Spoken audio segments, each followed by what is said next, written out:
Justin Jefferson's out. He's on the IR. Now what? We'll talk about that, and we'll talk about some of the tricky ranks for Week 6 with my good friend Christopher Harris from Harris Football. All coming up next on the RotoWire Fantasy Football Podcast, brought to you by Circa.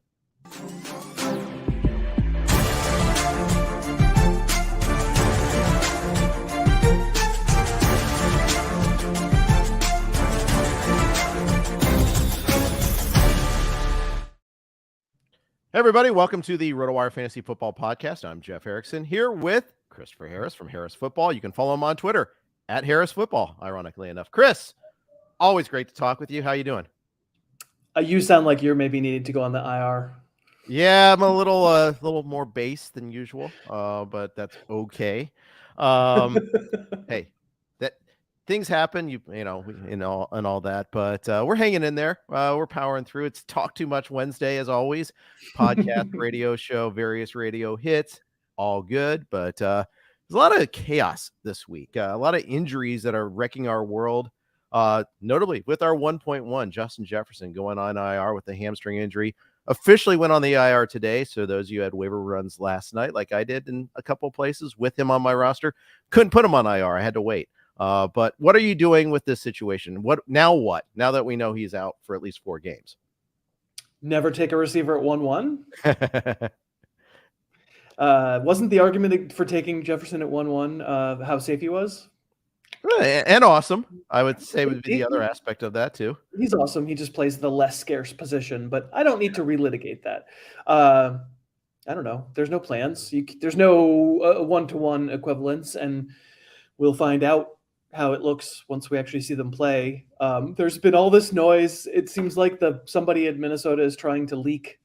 Oh no, KJ Osborne is the natural X receiver. He's going to line up where Jefferson lines up. He's the one, right? And we're all going, yeah, right. Jordan Addison has the speed, seems like the bigger playmaker. Can't really guarantee anything. I mean, he's a kid. He's never had this kind of NFL weight on him before, but he's who I would prefer, clearly. He rises to the level of, boy, I think I'm taking a chance and starting Addison this week. Osborne is more in that.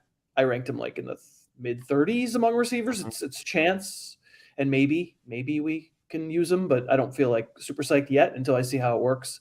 And you were already starting TJ Hawkinson, but it's all the clearer that you're starting him, and I ranked him as the tight end 1 this week, but that's kind of doesn't matter. It's nominal. You'd be using him anyway. I did as well, actually. He is my tight end 1 this week too, in part because of Kelsey's ankle, in part because the volume's just going to be there. I think I have Osborne around 30, and I have Addison at 24. Actually, I feel like I'm too high on Osborne. I might move him down a little bit. I mean, I can't get past like the pass of the end zone to him, where he's like, "Oh, the ball's coming to me." Sort of reaction there. I know that's unfair. It's the sample size of 1, but still, can he play is always the question. Right. Yeah, I think he's a good little player, but he's, they can call him the X all they want, but like nobody lines up the X in the X spot all the time anymore, right? Everybody kind of lines up everywhere. And we all know that, like, as far as a body goes, he's probably more of a slot athletic ability kind of player. And if you want to go like if you want to go real numerical and just say where they're catching balls, it's Osborne's never been a downfield guy, and Addison's been only a downfield guy so far. So right. We're going to find out if the rookie can handle it. Yeah. Can I interest you in, like, say, a fishbowl type of format? Can I interest you in a Brandon Powell who got 6 targets last week? I mean, it was annoying when Jefferson was alive. It was annoying. It was way too much Brandon Powell for my liking, even when because Jefferson got hurt really late in that game. No, I mean, the answer is probably I'm not that interested. Okay. You got. I thought that would be the answer. Yeah, pretty desperate.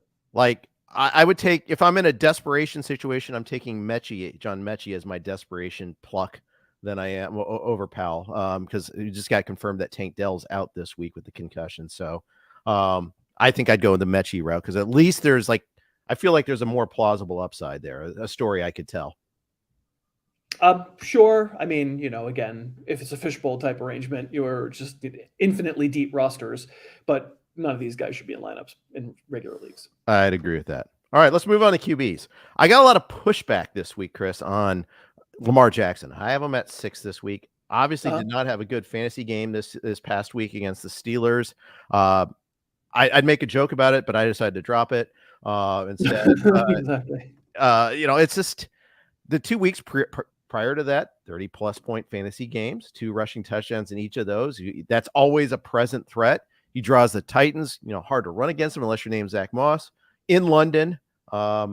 Maybe that keeps the score down a little bit because of the travel and all that. I don't know. I hate to speculate on that because I don't think it, I don't really have any really good insight on that. But what are you doing with Lamar Jackson this week, and what are your overall vibes with him? Who are these? Are these straw people? Did you invent these people who are mad at you? Are they in the room with you now? Oh, first 2 comments in my ranking article. You have him too high. You've had him too high all year. Oh, okay. Well, people, I mean, the thing is, at some point when it comes to ranking quarterbacks, who cares? You kind of have who you have. You're going to tell me you're sitting Lamar Jackson, not you, but straw person that I'm speaking to now. Sitting Goff instead of Jackson was the complaint. Okay. But are there a lot of rosters that have Goff and Jackson? No, probably might be a sample size of 1 for all I know. Yeah, maybe. I think we should probably let those people be mad because they're on the internet, so they're just mad about stuff.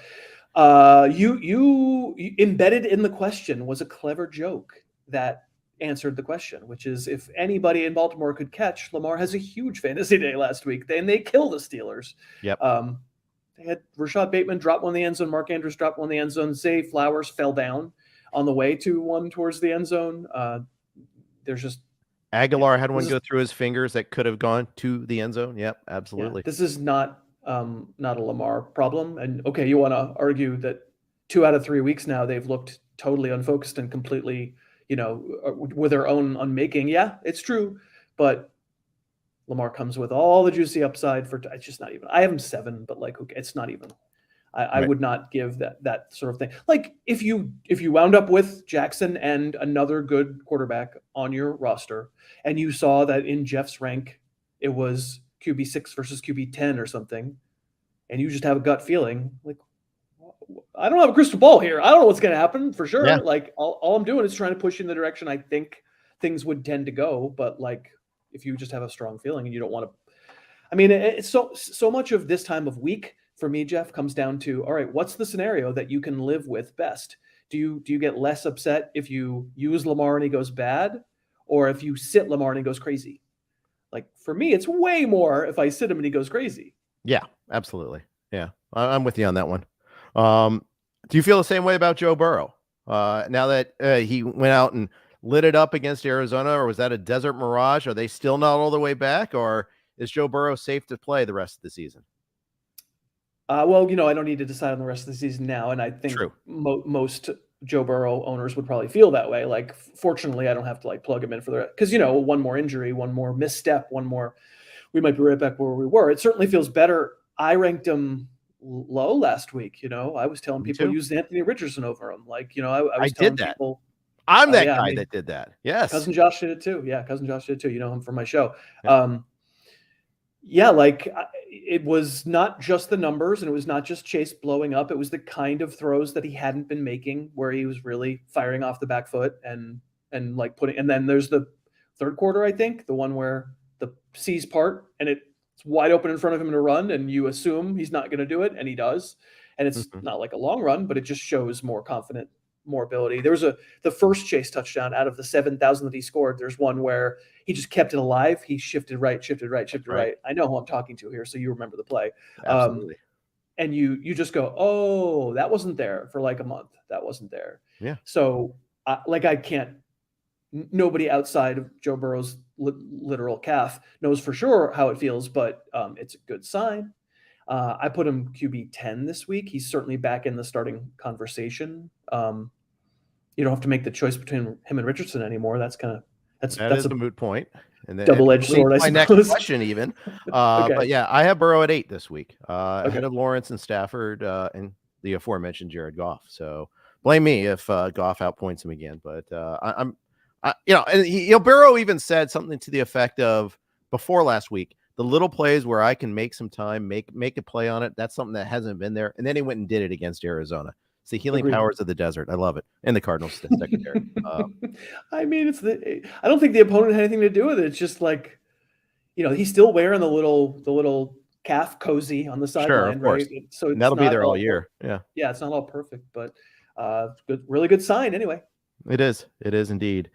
Gardner Minshew, can he play? He's got to now for the next 4 to Right. 8 weeks, perhaps. Sounds like Richardson might even need surgery. He's on IR. What do we do with Gardner Minshew? I've seen the movie. He has. You'll always get. What's the cost of a network broadcaster when Gardner Minshew comes on, of him saying, I don't understand how this guy isn't a starting quarterback in the league, right? There's no cost. That's what they're chummy, they're buddy. They just say nice things.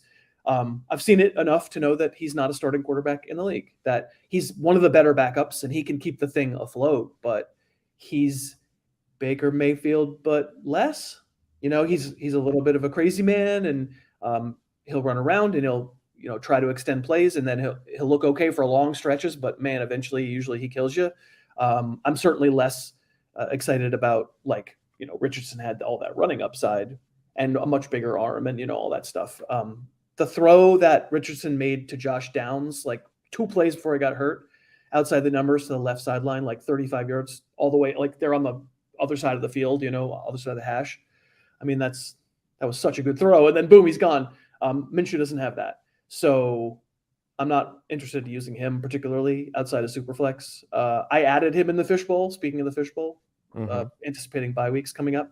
But yeah, it's a chilling effect in general, I would say, on the offense. I don't know that it's necessarily actionable. I think mostly you play Michael Pittman and mostly you don't play anyone else. And at that point you just go, okay, things don't change too much, but probably I view the offense with a little less upside.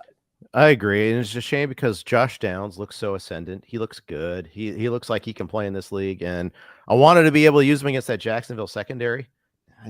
I'm having a hard time getting there. I mean, I know I may have to in one league out of desperation, but a Jefferson league, that's who's out there to pick up. And and it happens, but yeah, I share your pessimism. He's Downs is in my top 50 for the week. I don't think he's going to blow anybody away with speed, but Tutu Atwell had his moment, and Josh Downs is a little bigger than Tutu Atwell. He's a smaller guy. Strikes me as in general a complimentary player in the NFL. That's my impression of him through 5 weeks. That could change. It's 5 weeks of his professional career. And therefore, a complimentary player, a receiver of Gardner Minshew's doesn't sound like that exciting. Yeah, I'd agree. I've got Downs at 42, by the way. So we're kind of in the same neighborhood there. Finally, among quarterbacks, Desmond Ridder had a cromulent game. Over 300 passing yards. He got the rushing touchdown again. And that's been a thing that's kind of happened this year a little bit. Is there a little building hope here, or is this just a one-off against the Texans defense? I mean, the Texans defense is good, so I wouldn't say it could be a one-off, but I wouldn't say it was a one-off because of the Texans defense. It's actually pretty good defense. No, I mean you need to see it. We don't say that young quarterbacks' careers are over because they are bad for a month or even bad for a season. I mean, if I was rejecting Jalen Hurts all through his first year starting, where he's getting all those rushing touchdowns, but didn't look very good throwing the ball. Then comes back the next year and he's great. So I can't say for sure what the future holds for Ridder. It takes more than one game to wash away the stink of some really bad performances, right, both in September here and also at the end of last year. It was a really good performance. I would say better than cromulent. It was, if we knew nothing about him and we watched that film alone, I think we'd go, that guy was pretty good. Who's that guy? Take away the rushing touchdown, just throwing it, he was good. So I love how he finds that really neat tight end of his too, and Kyle Pitts. Boy, which one? There's some hope here. Yeah, which one? Jonnu Smith. The one that didn't fumble. I'm being told there's 2 of them. Yes. No. I mean, the answer is I'm not interested in Ridder at all. It would be nice though for the overall competence of the operation, like you say, for someone like Pitts, someone like Drake London, someone like Jonnu Smith. Frankly, even the running backs. I mean, you can't tell me that it wouldn't be better for these running backs if there wasn't, a threat that you could go down the field, because there's a lot of stuffage there. I think I need to see it probably even more than twice, but we'll be watching. I agree with that. All right, we're going to move on to running backs. Before that, though, we're on the Blue Wire Network. Here are their ads. Thank you for your indulgence there. Thank you, Blue Wire, for hosting us. Running backs. Austin Ekeler, 99% certain he's coming back this week. What did you do with him in your rankings? I had a long conversation with Jeff Bell on my show today about both Ekeler and Barkley and what we should be doing. I'll just bury the lead. I think I went like 15 and 16 for those two guys at running back, which is some like doff of the yacht possum cap to the notion that, okay, it's a little scary to be treating these guys who are coming back from injury exactly like you would treat them if they weren't. Hello, Jonathan Taylor. You know, if Taylor hadn't happened last week, maybe I wouldn't have been a little so wimpy. If you want to say who cares if he's 15 or 5, he's starting, you know, he's in your, like, don't use him in DFS, I guess would be my advice. Like, I think mostly teams are going to be starting them. I think treating Barkley and Ekeler, this was my point with Jeff on my show earlier, as though they're different cases. It's like, it's the same injury. They both have non-optimal matchups, and there's a potential for an annoyance of like being worked in slowly. But like, yeah, I'm not going to let the Taylor thing from last week make me like completely be off of ever starting a good player who's coming back from injury ever again. Yeah, I'd agree. There's the other thing is the non-optimal time slots for both too. Barkley on Sunday night, Ekeler on Monday night. We could get Aaron Jones. You know, that is certainly a possibility, especially if your platform has a global lock, as I found out about Jones in a couple of leagues. So that was how fun was that? Let me ask you though. I mean, you say that, and it's interesting. I hadn't really even thought of it, but like, is it really going to affect you're not gonna sit Ekeler because he's playing on Monday night, I assume. If he is limited in practice Thursday, Friday, and Saturday, I'm gonna have a pivot handy where I can at least, so I don't have to try to scramble to make a pickup. I will find Kelly or Dowdle or something, and just to have him as something so I don't get, left holding the bag again, because that did happen to me. I'm a so-called fantasy expert, and that happened to me. That was the thing that happened. I think that's probably not a terrible idea anyway, regardless of the practice status. It's probably not a terrible idea to have a pivot just in case. But in the end, you're right. Having somebody available so at least you don't take a 0. But like Rico Dowdle is pretty close to a 0. It's in the end, this is what fantasy is. And again, doesn't this come down to each individual lineup maker's own sense of what they can live with? Yeah. Like, I cannot live with it if I get Jonathan Taylor here. I can't live with it. So I'm just going to ignore. I'm going to pretend he's out again. I'm going to wait for the good week back. If he goes crazy, I go, great. I'm super happy. I'm going to get it next week and I'm fine. Like, there are a lot of people who feel that way about this stuff. And then there are other people who are more like, I think you and me, where we go, I think I'm going to take the chance. Right. But I don't think it's wrong. That's why like one list of ranks is dumb, right? This lifeblood of this thing that we do. One list of ranks doesn't really capture upside, downside, floor, scariness, your own individual tolerance for being left holding the bag. It's tough. It is. I think, my style tends to be, it'll work out. I want to play my best players and then have a pivot ready. But like, you and I wouldn't laugh at somebody who said, nope, it's been long enough. I want to see one good week back before I do anything. Right. I'm more inclined to take that chance with Ekeler than Barkley, and maybe this is dumb, but why? First of all, we have a comment from Ekeler. That's a very positive comment. The only thing I think from the Giants from Dable is we're uncertain of his status. I think there's a difference. Granted, if we don't know anything, but like assuming they're both back, assuming who cares what they say? Like assuming in the end the moles, Adam Schefter, gets a call and says, yep, Barkley's back, Eckler's back. You're going to treat them different? No, I won't. But as we stand here Wednesday, that's how I'm treating it. I have to make a ranking now. I'm more optimistic about Ekeler than I am Barkley. But there's other reasons too. It is. It is. There's also, offensive line. Andrew Thomas probably not going to play again. Giants are just dumpster fire. All that kind of, maybe that contributes to my vibe if you will. I mean, it's fine, except for I remember the Bills losing 3 of their best defensive players and giving up a career day to Travis Etienne last week. But this is a good point. Yeah, a valid rejoinder, my friend.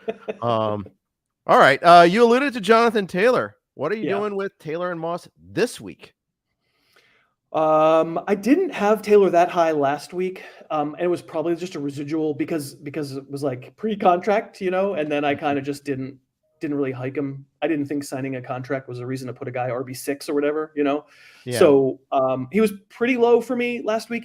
He was 19 or so last week. It's about where I have him again this week. And I have Zach Moss below that, 31. I don't know workload. None of us knows workload. Like people sitting around going, here's my projection. This is how many carries he's getting. Like nobody knows, man. And again, I think it comes down to your own risk tolerance. I think it's really hard to start Zach Moss. I just think it's really hard to start Zach. I know it was a lovely game. That run was the widest open run of the year, maybe, that long touchdown run. The safeties were smoking a cigarette in the sidelines, I think. But I just think Jonathan Taylor's the running back. And at some point, maybe it's still a split gig this week, but reaching to use Zach Moss over legitimate weapons on other teams like Alexander Madison in a really good matchup. Come on, I wouldn't do that, But anyway, I would prefer Taylor over Moss, and it's just that I know that's where it's going to end up eventually. And if somebody told me that they didn't want to use Taylor at all until it landed there, now I've been burned once, and I want to wait until I see it, and then I'll miss the first good game, and I'll be okay. I get it, but that's where I am right now. Yeah. What about my favorite case of angst this year? Ramondre Stevenson versus Zach Moss this week. I have Stevenson 28 and Moss 31. So pretty close. Yeah. I have Moss over Stevenson, and I don't know. And I just don't know. I have Taylor and Moss together. I think they could split it evenly this week against Jacksonville. I mean, they could, but the problem, it's just codifying this into a rank is almost kind of useless. It is. It really is. And it's dummies in front of computer screens going, I think he's going to get 14 carries. We don't know, Yeah. Yeah. Every once in a while we have a decent insight within that, but for the most part, the whole process of ranking is. I mean, I think where we do good when it comes to ranking is saying, I've now seen enough of this defense to know that I think it's a good or a bad matchup. I've seen enough of this player's usage to be excited about him as a player, talent-wise, and I'm going to buck the trend and tell you that Jacoby Myers should be higher than the market has him, and then you feel great, right? But in the case where it's just purely about everybody knows Jonathan Taylor's a better player than Zach Moss, everybody knows it. And now it's just a matter of guessing which week the former overcomes the latter. None of us has any idea. That's right. And goes on to our next question about having any idea. With the Miami Dolphins, Devon Achane out on the IR. We know Mostert's sitting in the first chair, but we don't know usage. We know they've tried to protect him in the past. He's been hurt a lot in the past. Yeah. They got Jeff Wilson opening the practice window. They've got other, Salvin Ahmed. I mean, I think there's, one of the points I always like to drive home is people think, I don't see anybody that's just a threat. There's always somebody. There's always a somebody. So if you're not good, or if you're not great, or if you're not something, there's always somebody, right? Yeah. Always. Yeah. Yeah. So I can't assume usage. And Mostert's good for the most part, he's pretty good. But he's also fragile. I don't see him being a 20-touch guy just because Achane's out. I see him maybe getting 2 or 3 more carries and not 8 more carries. Oh, and I can see it. I think this is definitely one where we don't have to make any decisions right now. Unless someone wants to pay you in a trade for Raheem Mostert. Here's Christian McCaffrey for Raheem Mostert. You go, okay, I'll do that. But otherwise, I think you just go, great matchup this week against Carolina. I want every running back that goes against Carolina. Fantastic. So Mostert's a must start, no question. And then let's just see who else is playing, because you're absolutely right, Jeff. Someone else is going to be playing. Bottom line, this is not just a takeover by Raheem Mostert. He's old and fragile. Not a great combination. He's less old and less. Yeah, less old and less fragile than us. A lot less old and less fragile, but by NFL standards. I ranked let's see if he gets activated, but I ranked Jeff Wilson as a possible flex. I would be less excited about Savon Ahmed. I think Jeff Wilson's a really good player. He doesn't fit what the Dolphins have evolved into. He'd be the one skill guy who isn't super fast. Yeah. But he's a very good player, and they trust him, and I think he would do fine with a part-time workload, which is probably what's coming his way. But love that we don't have to really make a decision on this situation for the long term right now. Because I agree with you. Like, anybody who wants to say, oh, that makes Raheem Mostert the RB5 the rest of the year is crazy. Yeah, definitely. Chicago Bears. Khalil Herbert out with the ankle sprain. Roschon Johnson still in the concussion protocol. Nobody sitting in our chair right now knows what Johnson's going to play this week. We may think we do. We may think, oh, we've seen this plenty of times before, but every concussion is different. And I know that for a fact. Do you like Johnson as a player? And what do you think about D'Onta Foreman now that he's likely going to be back active again? Are you sure it's just not two D'Onta Foremans? Roschon Johnson is fine.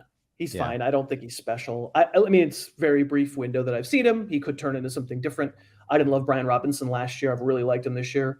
I mean, a gunshot wound may have had something to do with that. I don't love what I've seen from Roschon Johnson. He's like AJ Dillon plus to me, which may just be he's D'Onta Foreman. I kind of think of D'Onta Foreman as being AJ Dillon plus, like big dude.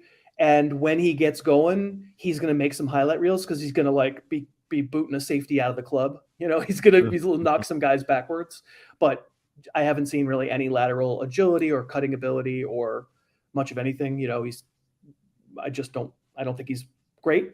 But he's not bad. And if he were to play, I would certainly be interested in using him. It's not a good matchup. The Vikings are kind of hard to run against, but surprisingly so. I was like going into the season, I was like, oh yeah, Vikings. Ooh, can't wait for that.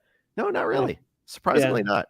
They've been pretty stout up front. I mean, they've been pretty easy to pass against. That might have something to do with it, right? Just true. Throw against them. So like for my initial ranks, I didn't rank Roschon Johnson because I'm a coward and just took the easy way out and said, I'll just rank D'Onta Foreman, then everything's good. And where did I put him? 33rd, 2 spots after Zach Moss. Yeah, I mean, again, I talked to Jeff and Jeff had him like 22 because he's like, I know he's not great, but if there'll be him and then Travis Homer or somebody, some satellite back as the other guy. And I like the idea of 15 touches for a running back. If I want some safety, if I want some floor, like I think Jeff might be right about that. I get that. Foreman's fine. He's fine, right? You've got him way too high. I've got him at 33. So I have him at 33. That's where I have him. Yeah. Him or Amari DeMarcado? DeMarcado by 3 spots. Okay. Yeah, and because those are like your options on the waiver wire this week, basically. Right. I mean, that's who's available. And I had DeMarcado 1 spot higher. Okay. So I have him 1 spot lower than Foreman. So there you go. I mean, it's just nobody knows though. I mean, yeah. No. Justice Hill was on that list too. Yeah. And I'm no big Justice Hill apologist at all, but like, I can't deny that he probably played more than Edwards. I couldn't tell if Edwards was hurt again. They haven't really said anything, but like, I could see, he's certainly in that same mix of I have an emergency. I can use one of these guys. If I were to ask you, sorry to turn the tables and play host, who has the most upside this week? DeMarcado against the Rams, DeMarcado against the Rams, D'Onta Foreman against the Vikings, Justice Hill against the Titans. Who, if you were going to take a moonshot, look for upside. So I have Hill 31, Foreman 33, and DeMarcado 34. I mean, it's not much of an answer for you there. So Justice Hill. Does that count as upside though? Because your rank isn't just about upside. That's a good point. I would say DeMarcado probably has the highest upside because he could be the man. Although the depth chart today said that he's behind Keontae Edwards for that minute. Ingram. Sorry. Yes. I think Foreman. I think maybe Foreman has a little more ups. I mean, Foreman's got the upside to do 3 goal line touchdowns because he's a big lumbering moose, So there's, it's not really that much upside though. You're right. You're right. You talked me out of it. It's not very much. very, very impassioned defense for Justice Hill there, or DeMarcado or whoever I'm going to do it for. Yeah, that's how strongly I feel about that. Right. All right, let's move on to wide receivers. But first, quick note from our friends at Circa. Super Sunday is in Las Vegas this year. There's no better place to catch the big game than poolside at Stadium Swim at Circa Resort and Casino in Las Vegas. A massive 143-foot screen with booming game sound. Plus, view special pyrotechnics and visual effects throughout the game. Grab the best seat in the sun with daybeds, poolside boxes, cabanas, and more. Don't miss Stadium Swim's big game party February 11th, only at Circa Resort and Casino in downtown Las Vegas. Space is going quickly. For more information to book your seats today, go to circalasvegas.com. That's circalasvegas.com.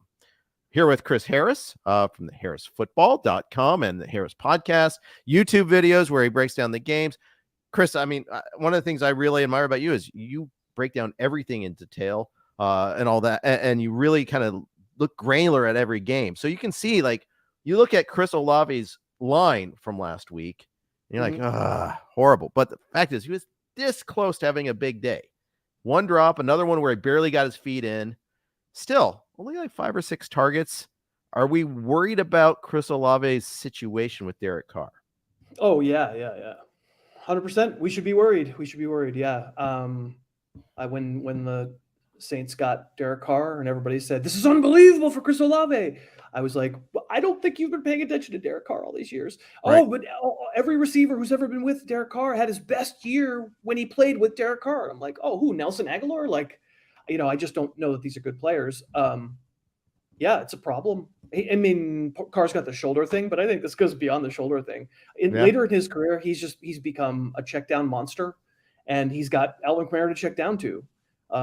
So yeah, I think you should be concerned about the situation, but I also think Olave is a special player, and however bad you think the situation is, it's not as bad as Garrett Wilson's, like it's still functional.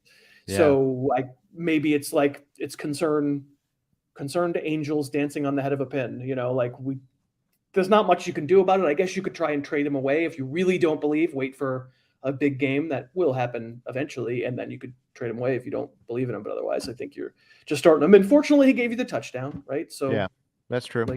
Unlike the previous week against the Bucs, where you just got nothing and liked it. Beautiful route, open by a step and a half, and Carr left it behind, so he's reaching behind the back, just miracle reaches to break it up. Yeah, I don't remember that vividly or on my teams or anything like that. But yeah, I'm frustrated with that. And I think the shortage just exacerbated the problem. I think you're right about that. Here's the thing about Derek Carr. The Raiders go to New Orleans last year and get shut out. They waited to the fourth quarter to break midfield even.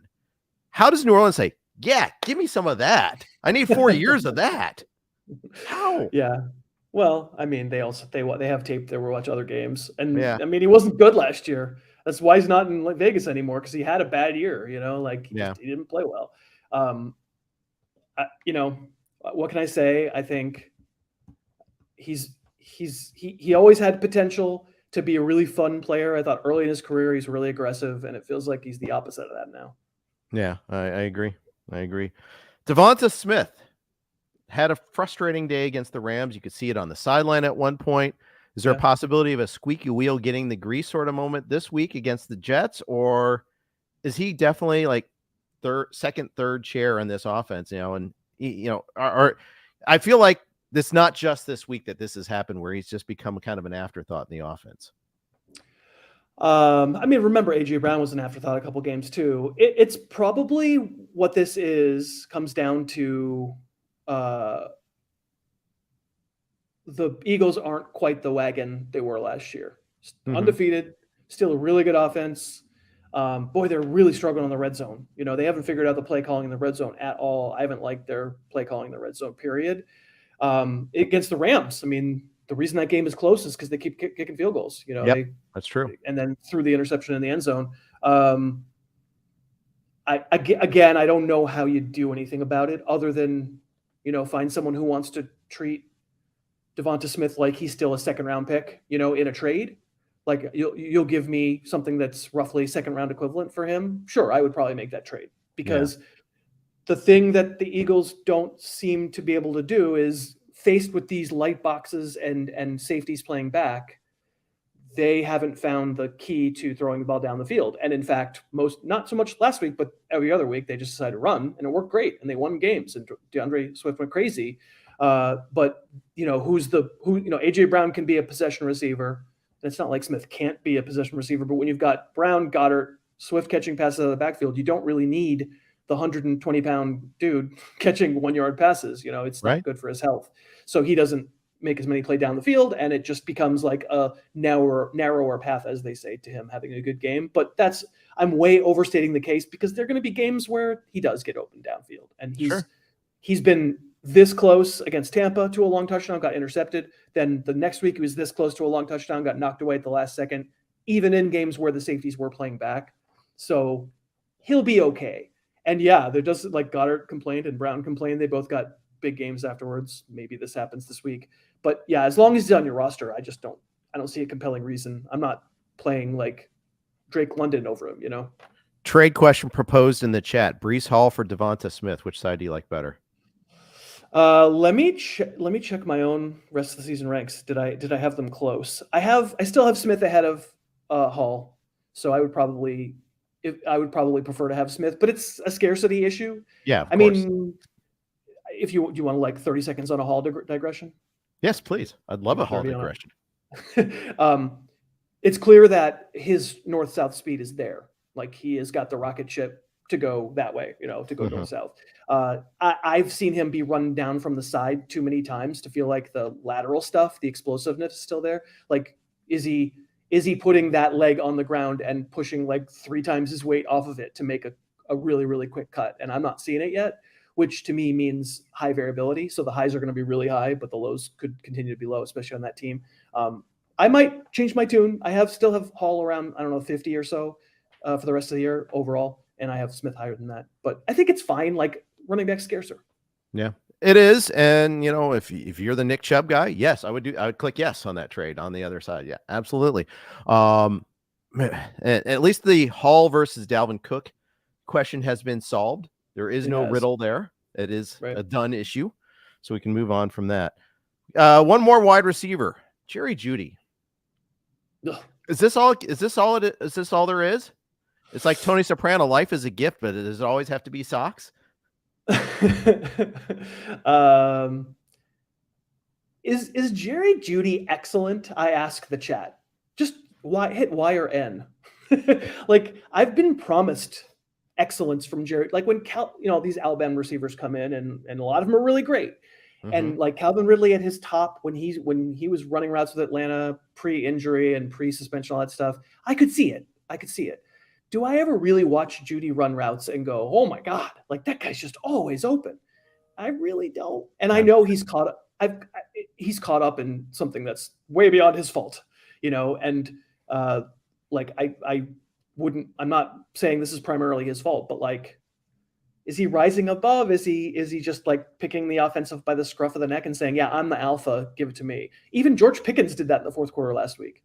I say that like even George Pickens, he's a pretty good player. But Pickens always wants to do that. It's just a question of quarterback ability and offensive coordinator willingness. But... yeah, and there's some of that here too. I played a great Tiki Barber. He was doing the game this past week against the Jets, and I played a great quote of his. Like, it was pretty bald-faced. He did not go the announcer like soft pedaling it route. He goes, I don't know. I watched this throw and I see Russell Wilson being afraid. And I'm like, yeah, I kind of see it too. Like, it's not that he's afraid of getting hit. He's afraid of making the mistake and getting Sean Payton yelling at him. And that hurts Jeudy. That hurts Sutton. My God. I mean, Sutton had 1 target, 2 minutes to go in the game. It's rough. I mean, we're all going to see it tomorrow night. I kind of, if you made me make the choice between yes or no, is this all there is? I think I'm leaning yes. How about you? Yeah, I am too. And it bothers me. I have Jeudy in a dynasty league, used a lot of draft capital on that and held on for dear life. Oh, he's going to come back from the injury. No. And I'm very frustrated with that. Although I will say DeAndre Swift is living his best life right now. So patience sometimes will pay off with these guys. But yeah. Like, he's not a bad player. I think that's a great point to make. Like, I don't want to scoop like dirt on his grave or anything like that. He's not a bad player. He just hasn't been like transcendent where you want him to be the one driving the bus on the offense. Right. He's not quarterback proof. And we want that from our alpha receivers. Lord knows the Broncos have invested enough draft capital and pass catching targets there, and Jeudy and Sutton, and now Mims too. And Mims has his moments, I'm excited about his potential, but will it ever come to fruition under Russell Wilson? I don't know. And unfortunately, they're stuck with him for a while. That's pretty insured contractually there. I mean, come on. Sean Payton's not married to him. All it takes is money. Yeah, I mean, true. That's a good point. The salary cap's not real. So, like, if you want to get rid of a guy, you just pay a lot of money and get rid of him, And then if they're picking one or two, I really don't think they're sticking with Russell Wilson. They'll figure out a way. Yeah, that's probably true. Yeah, I mean, we've seen other unmovable players get moved before. Exactly. Aaron Rodgers, unmovable contract. What? Excuse me, what? Yeah, exactly. Good point. Finally, tight ends. It was actually a good week for tight ends last week. A lot of complaining about the tight end morass this year. I might have been guilty of that just a lot. You can keep complaining. It's terrible. Yeah. So little steps here and there, though. Help me sort out these four guys. They're kind of at the end of like your tight end ones. You're starting tight ends every week. Cole Kmet, Logan Thomas, Zach Ertz, Dalton Schultz. Do you have one that you like more than the other? No. No, I don't. Can I have another question? Help me out. No, okay, that's fine. They're all in a row for me in my ranks this week. That's why I kind of went there. I was like, yeah. Kmet's. I have Kmet 11, Logan Thomas 13, Dalton Schultz 15. Who was the fourth one? Zach Ertz. Yeah, I don't want to use Zach Ertz particularly. Okay. It feels like the Cardinals are one of those teams that has 3 tight ends. Okay. I want to use Kmet too. I want Kmet on that wall. I need him on that wall, but he hasn't always been on that wall. The last couple of weeks have been very heartening. It's nice to see. Maybe Fields is getting somewhere, or maybe it's just 2 good opponents that they ran into. Yeah, it's just tight end. It's not really a position in the league anymore. Yeah. That's the problem. I said this to Jeff today. If we were inventing fantasy football right now, tight end would not be its own position. Yeah. They're pass catchers. They run routes. They don't block. They're often not even on the end of line. It's in the name, tight end, and they're not the tight end. They're not a lot of time. They're in the slot. Which, if you were the god of fantasy football and you were constructing your ideal system, right? Would you just have pass catcher position? You wouldn't have a separate tight end position? Of course, correct. Yeah. Most of my leagues have gone that way. Many of my leagues have gone that way. Yeah, where tight end is folded in what you have just like 3 or 4 wide receiver / tight end starting spots for sure. None of my leagues have done that. I wish they have. And in fact, I hate the other way where people boost tight end scoring like the fishbowl. I hate boosted tight end scoring. It's just so dumb. It's not, the problem isn't with the scoring. The problem is that it's not really a position anymore. They're just another receiver on the team, and we're somehow elevating them as being more important than they are. They're just not. Some of them are. Yeah. By the way, don't take this as a criticism of Scott Fish or the Fishbowl. I love both. Don't look at my team there. You get blinded by the brilliance there. If you look all the way down towards the bottom, you'll see that glowing, shining brilliance there. But I mean, I'm willing to forgive it because we draft that thing on July 4th or something. We don't really know anything at that point. But I don't mean to brag, but I think I'm 7-3 because you play your game and then you play one against the average of the league. So I think I'm 7-3. Yeah, I am not 7-3. We'll just leave it at that. This is a bad year for that one there, so it happens. But anyways, who put Cam Akers on my roster anyhow? Oh wait, I did. Shit, my bad. I have Aaron Jones, so that hasn't worked out so good. Yeah. At least he can play. That's a forgivable mistake. Chris, you've got a podcast every day. Who do you got coming up for the rest of the week?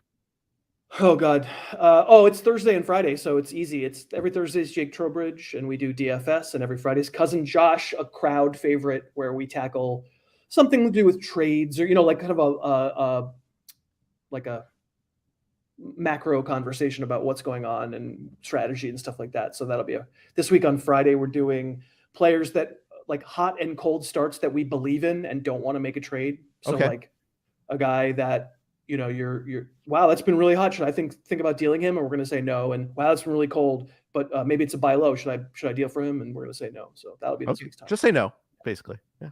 Nancy Reagan's podcast. I like it.